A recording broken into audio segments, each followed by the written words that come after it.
Mataji, what did they learn anything new last week? Last time? That last sloka I was just trying. You can also repeat today, Mataji. The Brahma Samhita? Brahmasita, yeah, Sriya Kanta Kanta, that sloka was. Okay. And new bhajan? No, right? No, we just, they were just repeating the bhajan, Mataji, practicing other bhajan. Okay, ma'am.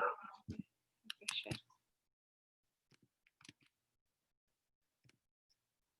Yeah, I think last time Balram suggested this one.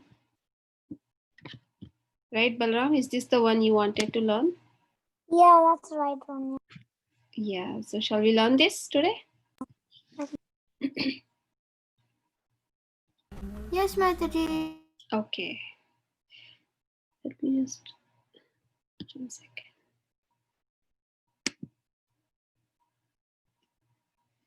Just 1 second. Yeah. You all can see, right? Yes, Mataji. Yeah. Yes, Mataji.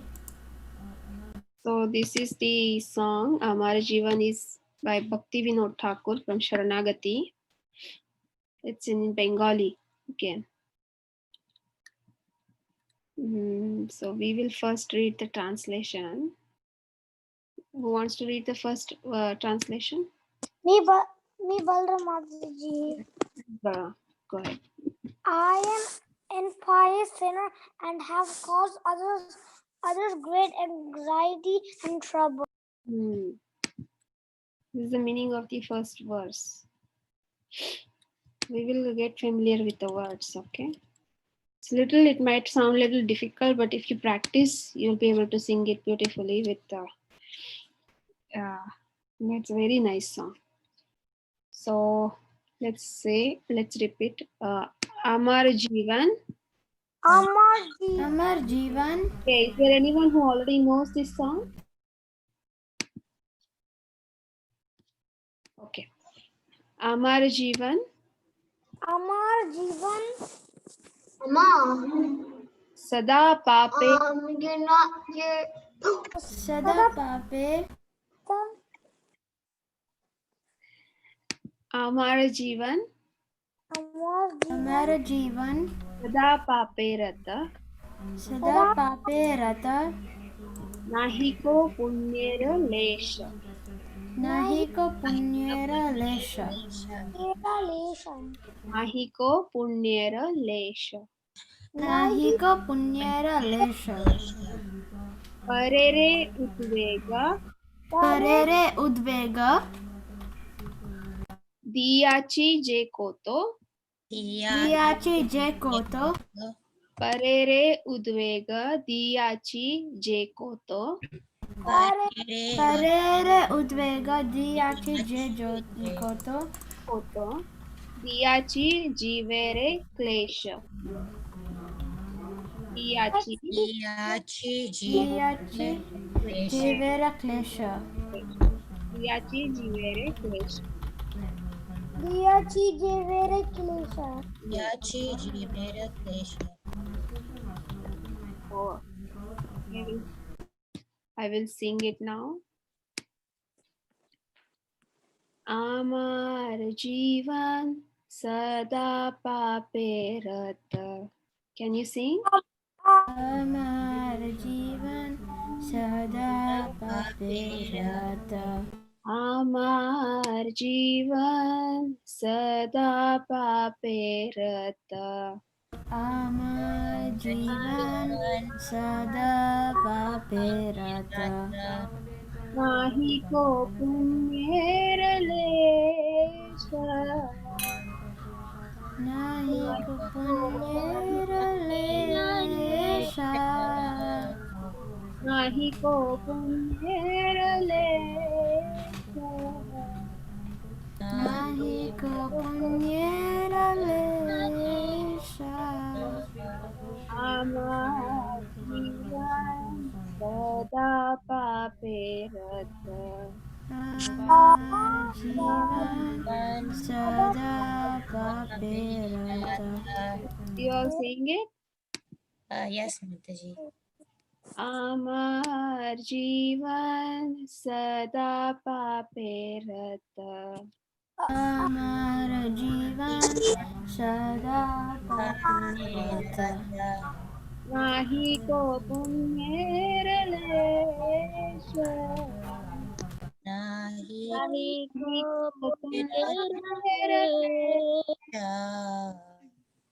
परे रे उद्वेग. Can you say little high?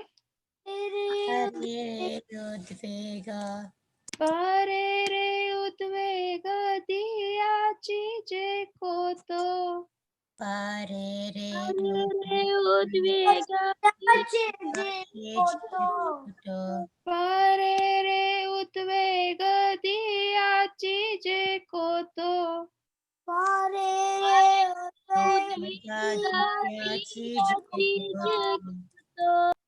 दियाची जीवेर क्लेश दियाची जीवेर क्लेश. This one goes high. Again, this one goes little low. Correct? दियाची जीवेर क्लेश. India, not here. Yeah, I know.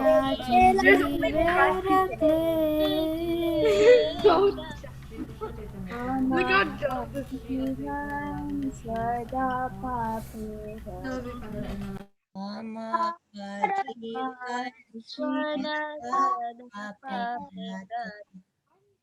Sing it in the medium pitch, not very low, not very high. Then it will help you to go high also and go low also. Because there is one line which goes high, then goes low again. Okay? Amar जीवन सदा पापे रत अमर जीवन सदा पापेरत नाही को पुण्येर लेश नाही कुलेशा रे उद्वेग दियाची जे कोतो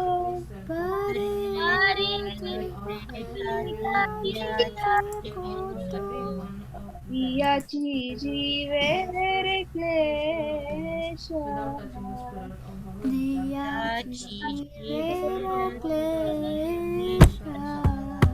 Once you say all these 4 lines, again you can repeat.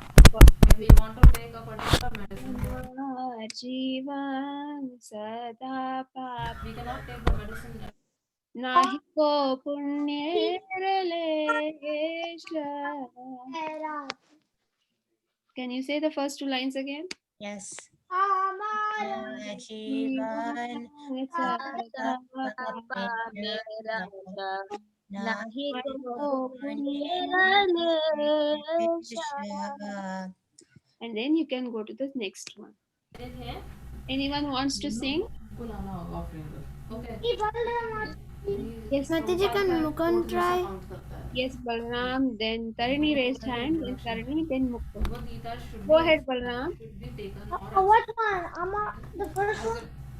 Yes, as first. a directory and Okay. Amara जीवन directory. सदा पापेरत नाही को पुण्येर लेशा परे रे उद्वेग दियाची जे कोतो दियाची जीवेर क्लेशा. Very nice. Nice, Balram. And again, you can repeat the first 2 lines. Okay? Okay. Who, Tarini, you wanted to sing, right? Yes, Mataji. Go ahead. अमर जीवन सदा पापेरत नाही को पुण्येर लेशा परे रे उद्वेग दियाची जे कोतो दियाची जीवे रे क्लेशा. You can repeat the first 2 The lines. Lord Himself also has done. Tarini, you want to repeat the first 2 lines? Yes, Mataji. Yeah. Amara jivana sada pape rata nahi ko punyera lesha. Very good. So make it a practice that after 4 lines, again you are singing these 2 lines. Okay. Okay, Mukund, you Mataji. want to sing? Yes, Mataji.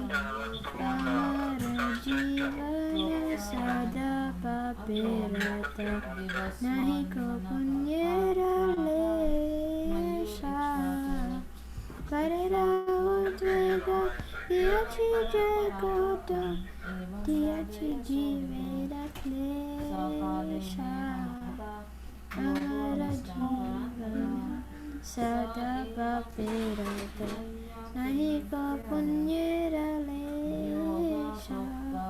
Hare Krishna. Very good, Mukund. Thank you. Anyone else wants to sing? Mataji, can Krishna Chaitanya Yes. Yes, Krishna Chaitanya. Go ahead. Ama Jivan Sada Paperata Nahiko Punyera Lesha. Can you help me? Parere utvega, little high. Parere utvega diachi je koto. Parere Udvega Diachi Jekota Diachi Jivera Klesha Ama Jivan Sada Paperata Nahiko Punyera Lesha. Okay. Very good, Krishna Chaitanya. Thank you. Anyone else wants to sing? Moksha, Shreya. Anyone else? Okay, so shall we move to the second one? Is it first one is clear? Everyone is clear. You will need practice. By practice, you will get it. So maybe you can sing every day or maybe once in 2 days, like that. Okay. So second translation, who wants to read? Balna wants to read Mataji. Okay, Balram, shall we see if anyone else wants to read? Yes. If not, you can read. Ready? Who? Tarini. Yes, Tarini. Go ahead. I have never hesitated to perform sinful act for my own enjoyment, devoid of all compassion, concerned only with my own selfish interests. I am remorseful seeing others happy. I am a perpetual liar, and the misery of others is a source of great pleasure for me. Yeah, who's saying this? Bhaktivinoda Thakur. He doesn't have all this, but he's still saying that I'm like this, I'm like that. I'm selfish. When others are in misery, I feel great pleasure. This is all Bhaktivinoda Thakur is saying. For us, it's for us to sing also.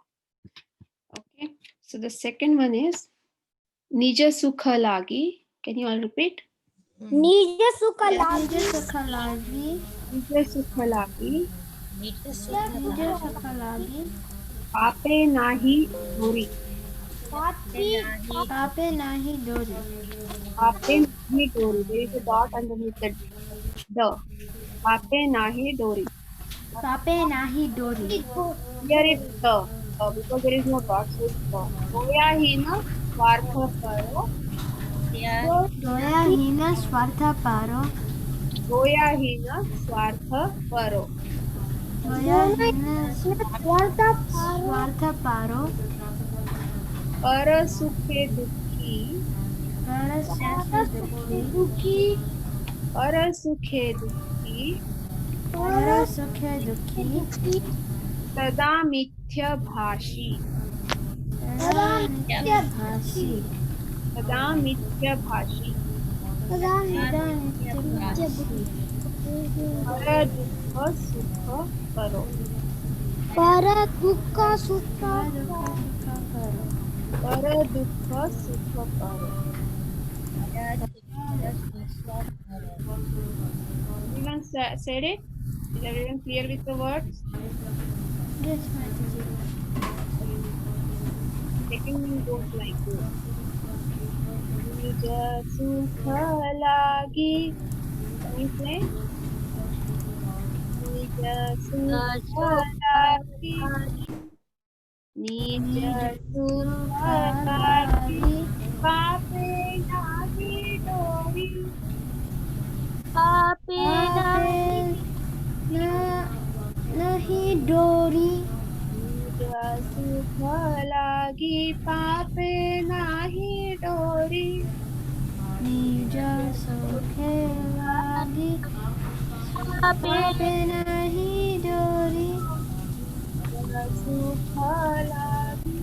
Pape nahi dori. Nija sukhe lagi. Pape nahi dori.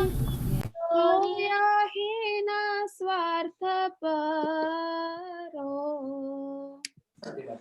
Soya hina swartha Paro. Soya hina swartha paro. Doya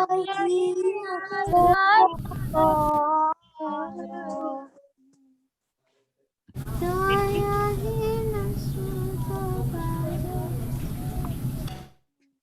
Nija sukha lagi pape nahi dori. Can you say? Nija sukha Pape nahi dori. Soya hina swartha paro. Doya Daya hina swartha Parasukhe dukhi. Can you say? Para sukhe dukhi. This line and this parere udvega. This line. Every time this is with high note. Parasukhe dukhi. Para sukhe dukhi. Sada mithya bhasi. Sada mithya bhashi. Parasukhe dukhi sada mithya bhasi. Para sukhe dukhi. Sada mithya bhashi.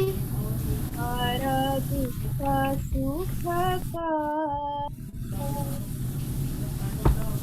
Para dukha sukha karo. Para dukha sukha ka. Para dukha sukha Again, you can go to the question. Can you also sing it together? Sada pape nahi ko punyera lesha. Get this? Again, I will repeat this. Okay, it's a little different, right? Yeah. Nija sukha lagi. Can you say? Nija sukha lagi. I think Mukund, some sound is coming, right, from your Yeah. laptop. Yeah. No problem. That's okay. Sing it. Nija sukha lagi. Nija sukha sukha lagi. Pape nahi dori. Pape nahi dori. Doya hina swartha paro. Doya Doya hina swartha paro. Parasukhe dukhi. Parasukhe dukhi. Sada mithya bhashi. Sada mithya bhashi. Para dukha sukha karo. Parasukha Sukhakaro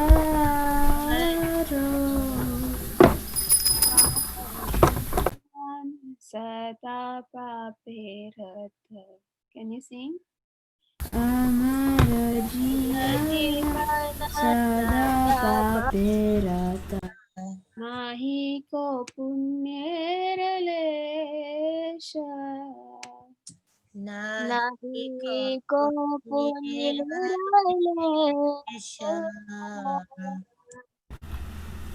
Who got this? Anyone wants to try? Mataji, can Mukund try?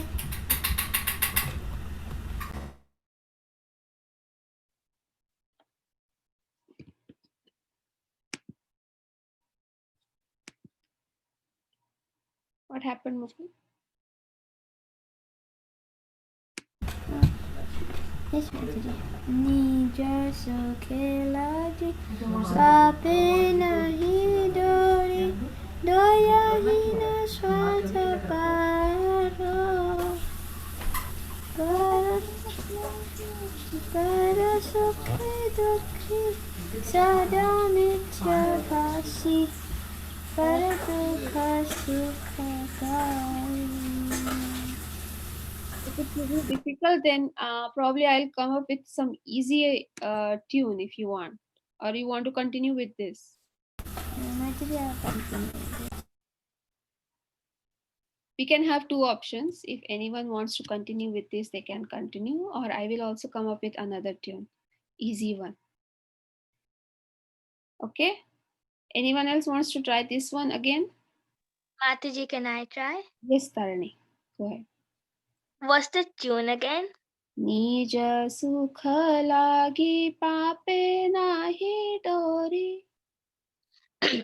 निज सुख लागी पापे नाही दोरी दोयहीन स्वार्थ पालो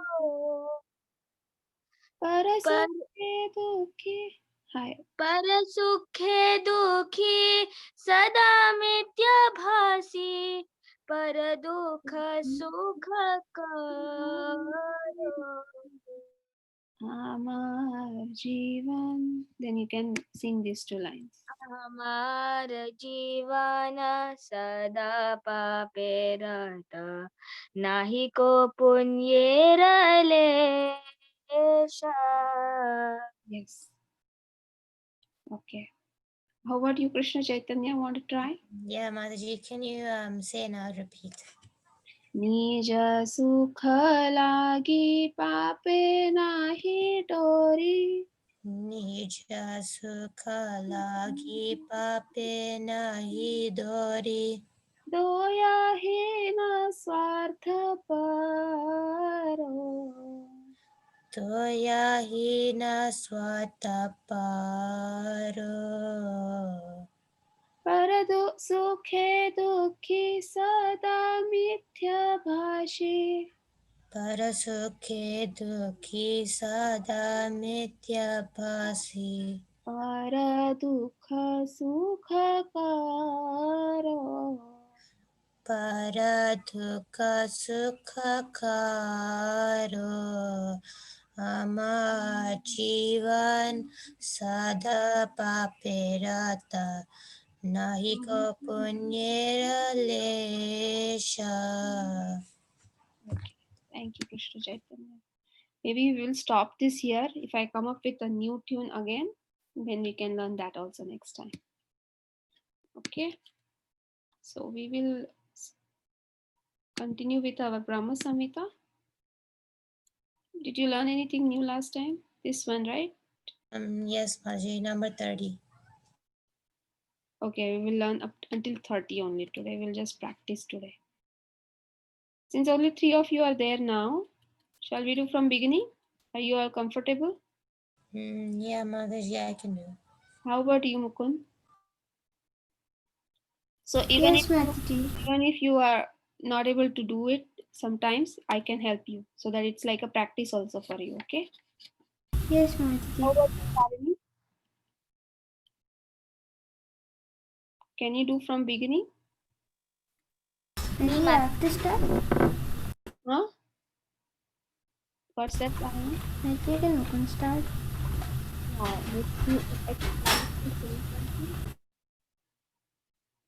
Sorry, did you say something? Yeah, I was asking, are you okay if we practice today from beginning? Yes, Mataji. Okay, so okay, Mukund wants to start, then Mukund, Tarini, and then Krishna Chaitanya. Is that okay? Yes, Maitri. Maitri, I don't know the second one. Usually first and then third. Oh, okay. Yes, Maitri. Ishvara Paramakrishna. So I skipped the second one, right? Yeah, you say the first one, then Tarini will say the third one, then Krishna Chaitanya will say the fourth one. Oh. So one after Ish- other. Okay? Yes, Maitri. Ishvara Paramakrishna. Satchidananda Vigra. Anadiradir Govinda Sarvakarana Karanam. Yes, Tarini, third one. Chintamani. Yes, Mataji. Chintamani प्रकरसद्मसुकल्पवृक्षा लक्षावृतेषु सुरभिरभिपालयन्तं लक्ष्मीसहस्रशतसम्भ्रमसेव्यमानं गोविन्दमादिपुरुषं तमहं भजामि. Very good. Krishna Chaitanya. वेणुं क्वनन्तमरविन्दतलायताक्षं बर्हावतां समस्थितां बुधसुन्दराङ्गं कन्दर्पकोटिकमनीयविशेषशोभं गोविन्दमादिपुरुषं तमहं भजामि. Very good. Lord. What's that? Can I say one? Oh, Shreya. Okay. Did you just join Shreya and Subhadra?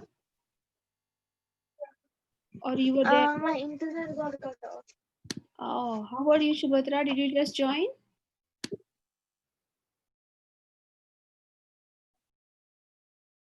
Subhadra, are you there? Yes, she just joined. Yeah, I'm there, Mataji. Okay, I'll say Oh, Mataji. Subhadra. Okay, it's Balaram. Okay. Yeah, Mataji. Did you just join back? Yeah. Ah, okay. Okay, so you can go. Shreya can go the fifth one, and Balaram can go the sixth one. Go Okay. ahead, Shreya. आलोलचन्द्रकलसद्वनमाल्यवंशी रत्नाङ्गदां प्रणयकेलिकलाविलासं श्यामं त्रिभङ्गललितं यतप्रकाशं गोविन्दमादिपुरुषं तमहं भजामि. Very good. Balaram. Okay, others can also say it on mute. Okay, it's like a practice for everyone. So, Balaram, go ahead with the sixth. Okay. Angani yasya sakalendriyavreptimanti pashanti panti kalayanti chiram shaganti ananda chimmaya sadujjvala vigrahasya govindamadi purusham tamaham bhajami. Very good. Who was first? Mukund. Yes, Maitri. Seventh one, right? Advaitamachyutam anadimanantarupam adyam puranapurusham navayauvanam cha vedeshu durlabhamadurlabhamatmabhaktau govindamadipurusham tamaham bhajami. Tarini. Yes, Mataji. पन्थस्तु कोटिशतवत्सरसम्प्रगम्यो वायोरथापि मनसो मुनिपुङ्गवानं सोऽप्यस्ति यत्प्रपदसिम्य विचिन्त्य तत्त्वे गोविन्दमादिपुरुषं तमहं भजामि. Very good.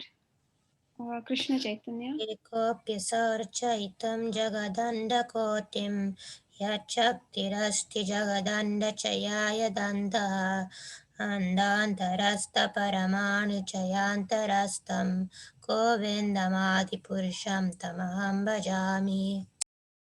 Very good. Who's next? Shreya.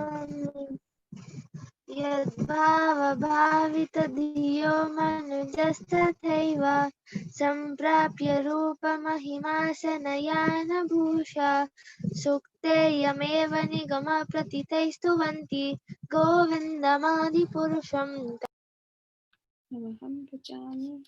Okay. Balaram. What to 11th Mataji?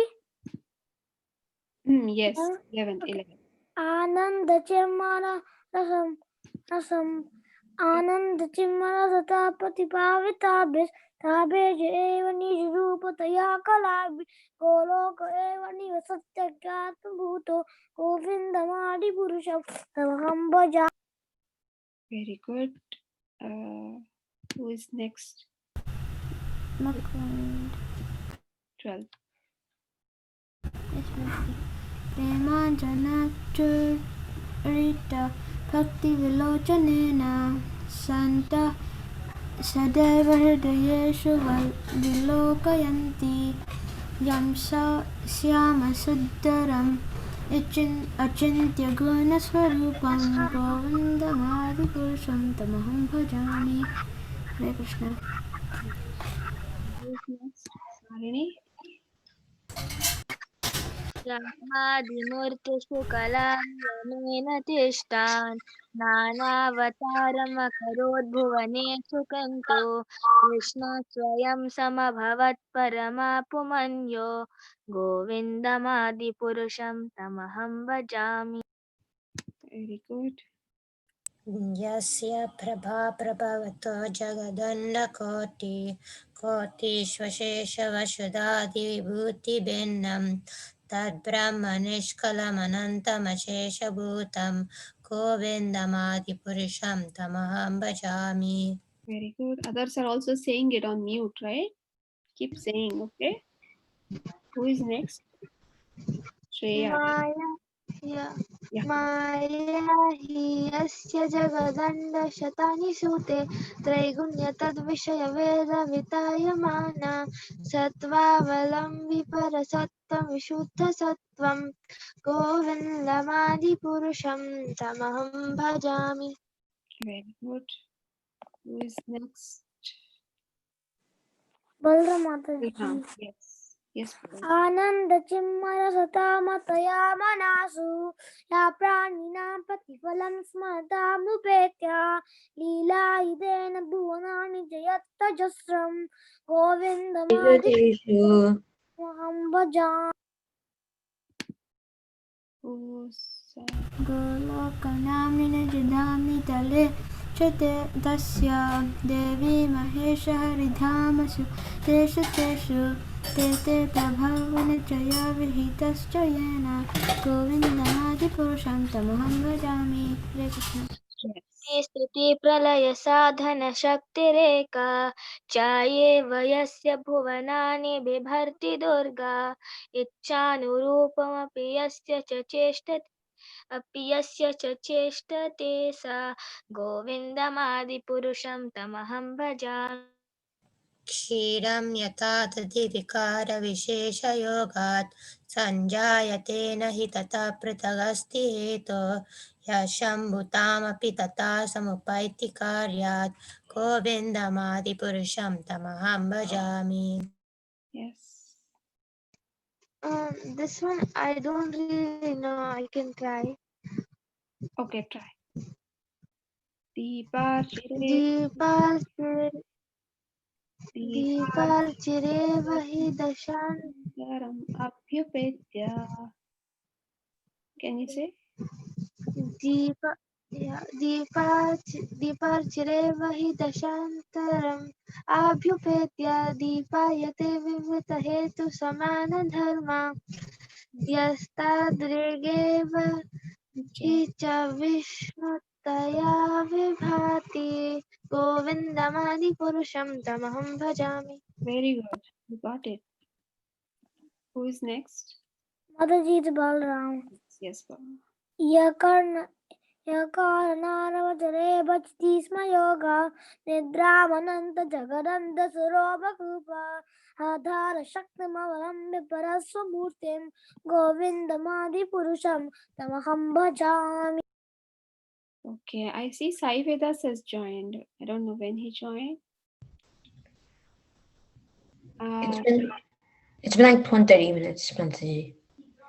When? 20-30 minutes. Really? Okay, so why you can also participate. Do you want to say one after the other?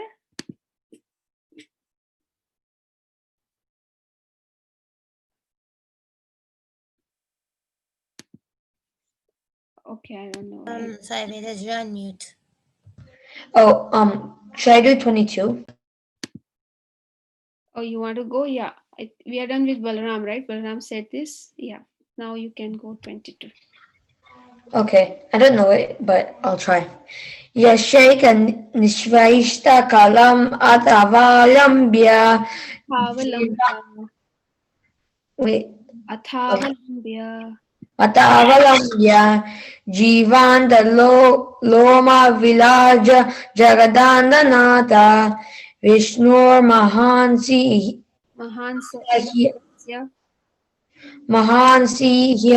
Yasya Kala Vishesho Govindamadi Purusham Tamaham Bhajami. Yes. Keep practicing, okay? So see, there are lines over A. That means they sound like A. So that you pay attention to, okay? Jivanti Loma Vilaja Nathaha Mahan Sa Iha Yasya. Okay? Okay, thank you for trying, Sai Vedas. Who is next? Mukund, is he there? Yes, Mataji. Yes, go ahead. Haswan yathasma sakaleshu nijeshu teja swiyam kiyat prakatayati apitadvad atra brahmaya esha jagadanna anjagad anda vidhakata Siyam kiyat prakatayatyapi tadvad atra. Sriyam kiyat prakatayatya api tadvadatra brahmaya esha jagadanda vidhana karta govindamani purusham bhajami. Practice this, okay, Mukund? Keep practicing. Yes, Mataji. Tarini?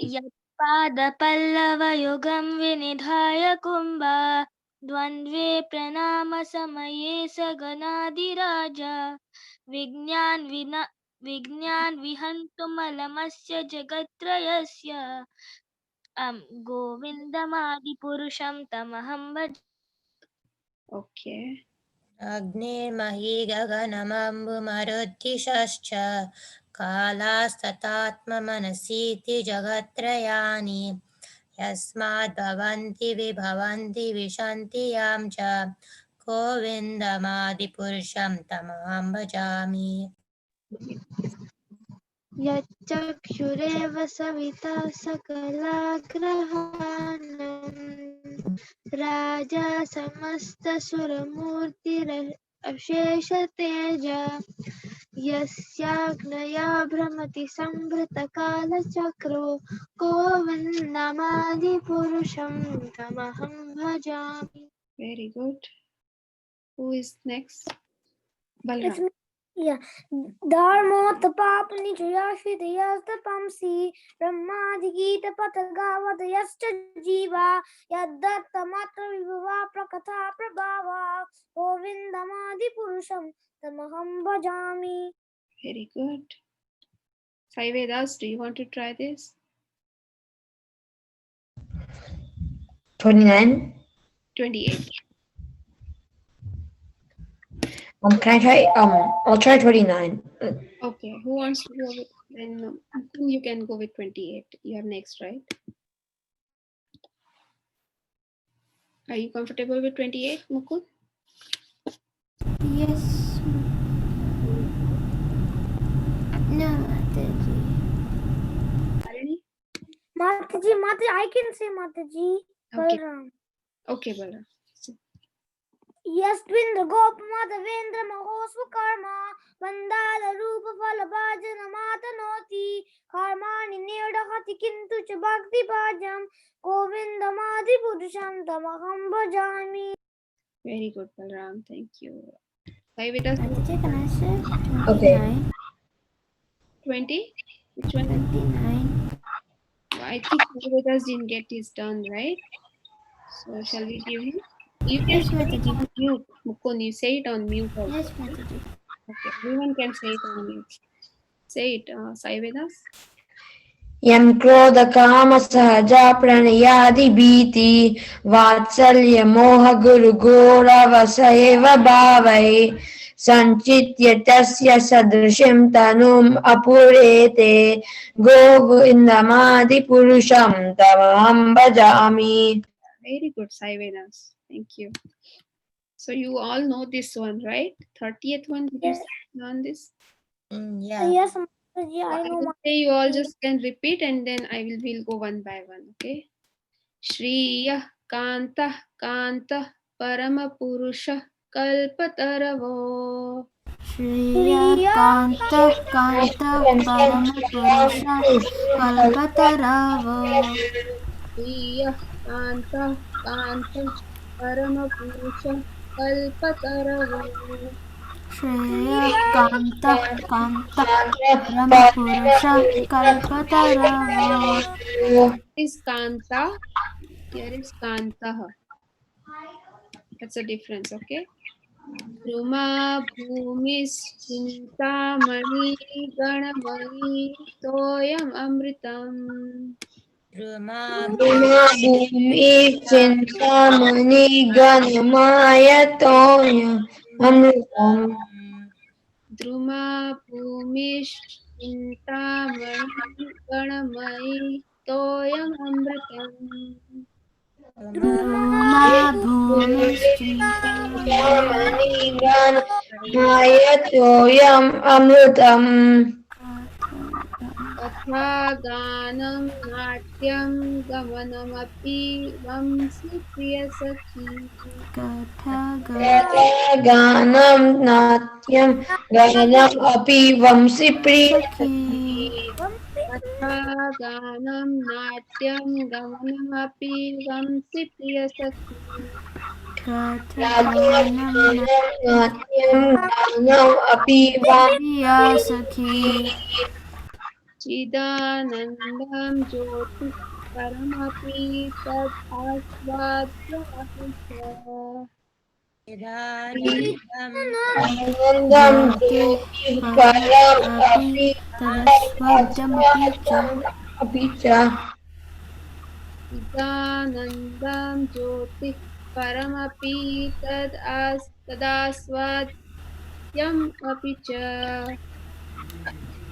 श्रियम् आनन्दं ज्योतिः परम् अपि तदस्वाद्यमपि च.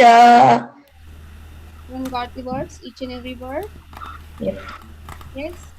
You have to just collect each and every word slowly. Okay. So, who wants to go first? Me Balram Mataji. Mataji, can you go? Go ahead. Mataji, can I say the whole one? I know the whole one, Yes. Mataji. Yes, Paul. Everyone is going to say. Go ahead. Baba. Okay. Priya Kanta Kanta Parama Purusha Kalpatarava Duma Bhumish Chintamani Ganamayi Toyam Amritam Katha Ghanam Natyam Gamana Abhivamshi Priyasaki Chidanandam Jyoti Paramapita Dasmadmapicha Sayatra Shirabdi Shravati Surabhibhyascha Sumaha Nimeksha avarjiti nahi yatrapi samaya bhaja shvetva dvipam tamaham iha golokamitiyam vedantastu santakshiti villachara katipaye. Very good, Balram. Thank you. Who else wants to go? You can go just with this first one. We have not practiced this Mataji, one can yet. I go?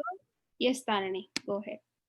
Shreya कान्ता कान्ता परमपुरुषा कल्पतरवो द्रुमा भूमिश्चिन्तामणि गणमयि तोयममृतं कथागानं नाट्यं गमनम् अपि वंशी प्रिया सखी चिदानन्दं ज्योतिः परमपि तदास्वाद्यम् अपि च। Very good, Tarani. Thank you. Who else? Can I go, Mataji? Shreya, yes. Go ahead.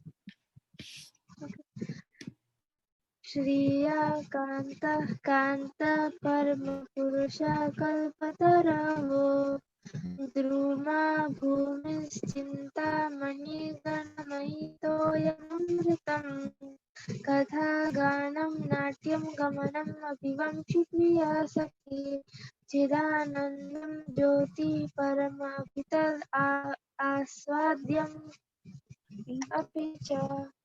Very good, Shreya. Nice. Krishna, Well, I can go. yes, Krishna Chaitanya. श्रेयकान्ता कान्तः परमपुरुषः कल्पतरवो द्रुमा भूमिश्चिन्तामणि गणमयि तोयममृतं कथागानं नाट्यं गमनमपि वंशी प्रियसखी चिदानन्दं ज्योतिः परम् अपि तद् आस्वाद्यमपि च. Very good. Did you say Gamanam here? Krishna Chaitanya? Yeah, gamanam.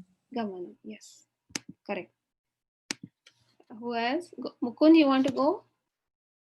Did you raise hand? Okay, I just saw you. Yes, Mataji. Oh, श्रेयः कान्तः कान्तः परमपुरुषः पुरुषः कल्पतरवो द्रुमा भूमिश्चिन्तामणिगणमयि तोयममृतं कथागानं नाट्यं गमनम् अपि वंशि प्रिया सखी चिदानन्दं ज्योतिः परम् अपि तद् आस्वाद्यम् अपि च. Hare Krishna. very good, Mukund. Anyone else who didn't say so far? I think only Sai Vedas. Do you want to try Sai Vedas? Sure, Mataji. Yeah. Sayatra Shri Bidnisravati Sura Suman. Sai Vedas, this one, we are practicing this one. Oh, that one? Okay. Sriya Kanta Kanta Parama Purusha Kalpatalavo Druma Bhumischantamani Ganamayam Toyamamritam Kathaganam Natyam Ganam Api Vamsi Priyasaki Chidanandam Jyoti Param Api Tad Asvadyam Api Cha. Yes, very good. So you all practice this again at home and other verses also, whichever you are not confident about, okay? You can probably again revise this if possible and learn this new one. And I think it ends here. We don't say the after this 31, 32. So I think this is the last one. When we were doing with Mataji, the website she showed only had up to 30. 30, yes. So yeah, that's what I know. So we can learn this next time and then we can again revise from beginning. We'll try to memorize the verses. At least once we will try to sing until we start the new prayers or bhajan. Okay, so thank you. I think we can end here today. Thank you all for joining. And I will try to come up with another tune for Amara Jivan. So whoever is finding it difficult, the current one, they can also use that tune for singing. Okay. Anchakalpatarubhyascha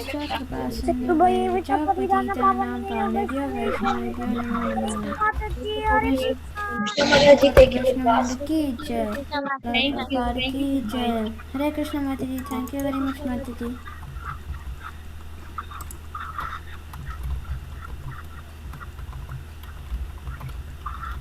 Mataji, you can end that.